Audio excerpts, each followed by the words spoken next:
Do you have a permissive leadership style, or do you work for a boss who has a permissive leadership style? This video is going to help you, if you're a permissive leader, get a little bit better on your authority and your confidence and your decisiveness and your people management. And if you work for a permissive leader, here's a way you're going to learn some strategies how you can work better under that style of leadership. Hi, I'm Michael Ceely. I'm an executive and leadership coach, and this is the fourth part in a series about leadership styles that mirror parenting styles. And this video is about permissive leadership. The other styles are authoritarian, authoritative, uninvolved, and finally permissive. This is the fourth in that series. So you can go back in the description below and have links to all those types of leadership styles that mirror parenting styles.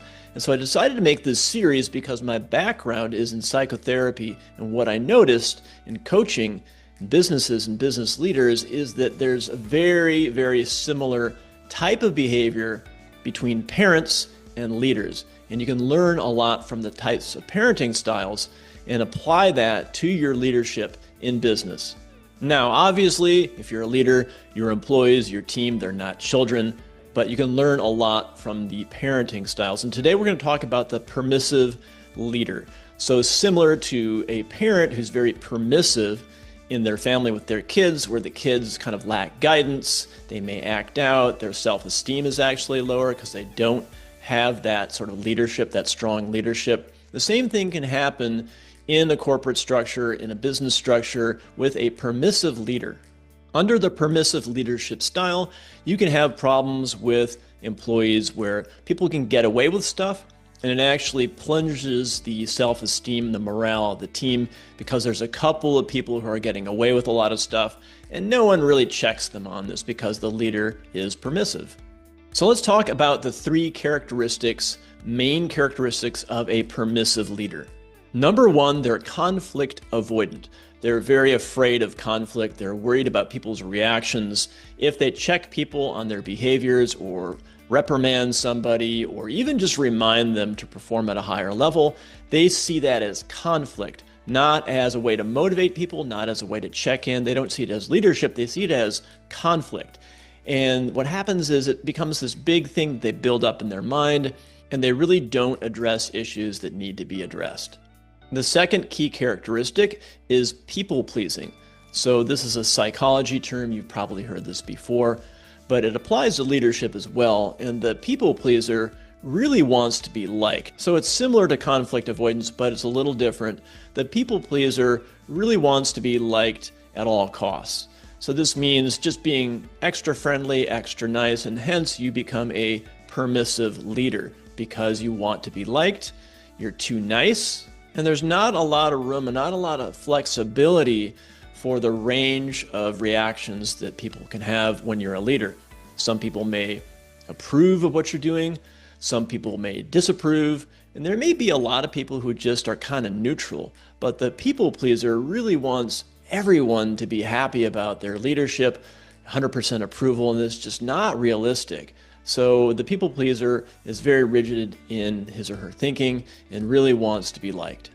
And the third key characteristic of the permissive leader is something I will call infantilizing. So this is a fancy psychological term. It simply means that you treat people kind of below their age category. You treat them like children. You care too much. You're extra nurturing. You almost kind of spoil your employees or spoil your team because you're kind of worried about if they can handle it, if they can handle the pressure. And so you're too nice. You don't push them hard enough. You don't give them enough credit for being a full-grown adult who should be able to handle all of the job tasks. Now, there's some benefits to all these characteristics. It means that you care, you have a good heart, you have a warm personality, and this can go a long way. This can be helpful in your leadership, but that's all you're doing, and if you don't come in with authority and you don't check people, you're going to really have an underperforming team. You're going to have lower morale. It's going to be stressful for you because you're really afraid of conflict and all of these things. So we want to shift out of that. Now, if you work for a permissive leader, I'm going to give you a couple of strategies to help handle that situation a little bit better. And then I'm going to give you some strategies if you are a permissive leader yourself and how you can shift out of that. Okay, if you work for a permissive leader, this can be very frustrating, especially if you're a high performer and you take pride in your work and you have a leader who's just too permissive and lets maybe other people on your team get away with stuff, lets people show up late for meetings, things like this. It can be pretty frustrating. So what you want to do is just be pragmatic, and I'm going to give you two strategies. Number one, you want to be asking for more guidance from this type of leader, from the permissive leader. And you may even get this person still too nice to you or whatever it is, but you want to really ask them, push them for more guidance around some things that you're maybe struggling with, or even if you're not struggling with anything, you want to be asking them for guidance. And what this means is you want to actually try to pin them down for a meeting, or just have more contact, more communication with them, and really push them for guidance. And the second strategy is to create your own KPIs, your own key performance indicators, your own sort of quota for yourself, performance quota, so that you can have something that pushes you. So if your boss isn't going to be pushing you and there's not accountability there, you create that for yourself. And this will improve your morale and your motivation. Even if other people on your team are getting away with stuff, at least you're going to have your work ethic and your pride, and you're going to be hitting your own personal KPIs. Now, many years ago when I was working in the .com era, so I'll age myself here, and this is around the late 1990s, early 2000s, I was working in tech in the San Francisco Bay Area, making great money, working for high-performing teams, really a lot of fun work I was doing. But I noticed, and this is when I became first really curious about leadership, because I saw all these different leadership styles. And if you've worked in tech, or if you know someone who works, in tech, there is a lot of different types of leadership styles, and some of them are very non-traditional. So I was working for this company. We were growing really fast, doing great, and we had a great boss, super nice guy, really, really smart, high standards, but was a little too permissive, a little too nice. And a couple of people on our team were kind of getting away with stuff. It was kind of frustrating for the rest of the team. These people would show up late. They would kind of take things on themselves, and they were kind of going rogue a little bit. But most of us, we were following his lead, but he was really kind of letting a couple of things slide. And then one day, I don't know what happened. Maybe he saw a coach or a therapist or something, but he came for a Monday meeting with a little bit of an edge, and he reprimanded in front of everyone else these two employees who showed up late. Not in like a super harsh, he didn't totally change his personality, but it was just really refreshing. And I really respected him for doing this. And he came on a little harder, a little stronger. He made us send weekly reports to him for what we've been doing. He actually fired one of the employees who was really just kind of slacking off like way too much. And our morale went up, our productivity went up, and overall, like the respect for him as a leader went up for all of us. And it was really great to see that happen. And so this is a personal story. When I was working in that situation for someone else, I saw that leader shift in a direction. He didn't change his personality, right? He didn't become mean or authoritarian. He just moved out of that permissive mode and more into the authoritative mode, and it really worked. It was a win for everybody. Okay, let me give you some strategies if you yourself are in a leadership position and you're a bit too permissive, you're a bit too nice. I think this is going to help you. So I'll call these behavioral experiments. I want you to try these out in the field. Try these at work with some of your employees and your team members. And the first thing I want you to do is be more formal. Don't be so nice all the time. Don't smile as much. And again, I call this a behavioral experiment. You're not changing your personality, not being a jerk. But I want you to play around with this edge of, maybe being too nice and people-pleasing and being so permissive, and just be a little more business-like at work. Don't necessarily start meetings with a lot of jokes and asking people how they are. Be a little firmer. And just as a test for yourself, like, how does that feel to do that? How does that feel to be a little less permissive, a little less nice? Will people still like you? Probably yes. So that's the experiment number one. Experiment number two is a little bit tougher. This experiment is where you take a piece of paper or something and doing some journaling, and you're going to ask yourself, who is the one employee that really I'm avoiding conflict with? There's probably one that you need to talk to who's maybe doing something wrong, not meeting their numbers, or maybe they're going rogue, or maybe they rub people the wrong way.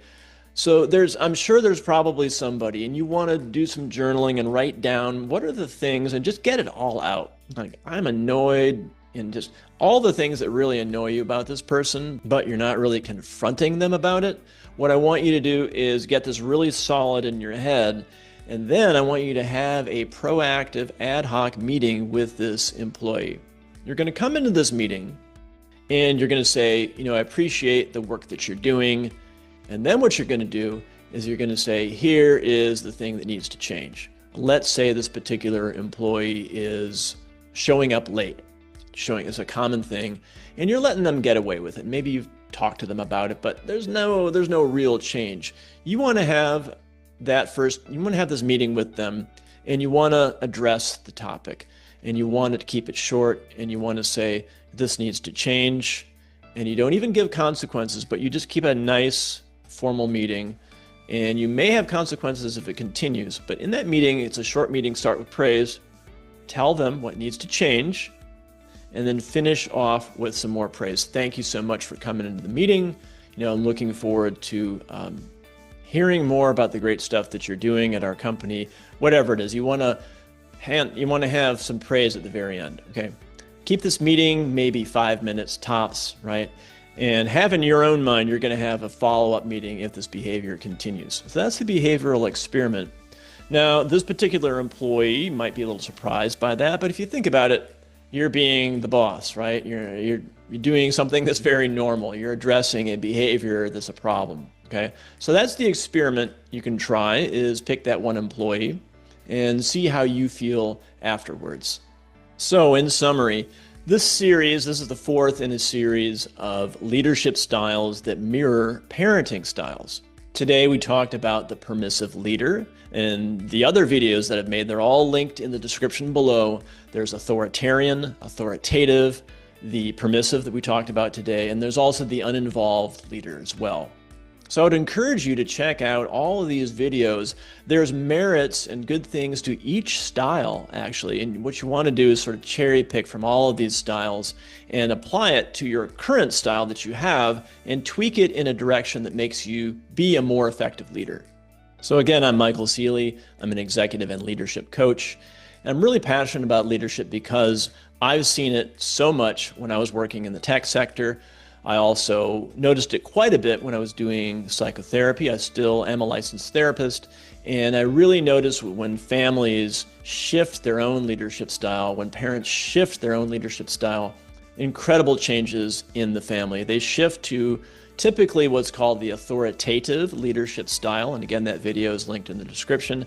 It is by far the best leadership style for everybody. I encourage you to watch that video, and you can apply that directly to your leadership in corporate, in the business that you own, or whatever it is, okay? Because leadership is leadership is leadership, whether it's parenting, sports, corporate, business, it doesn't matter. There's always a leader, there's always a hierarchy, and hierarchy is not bad. Hierarchy is good, and authoritative leadership is the best, okay?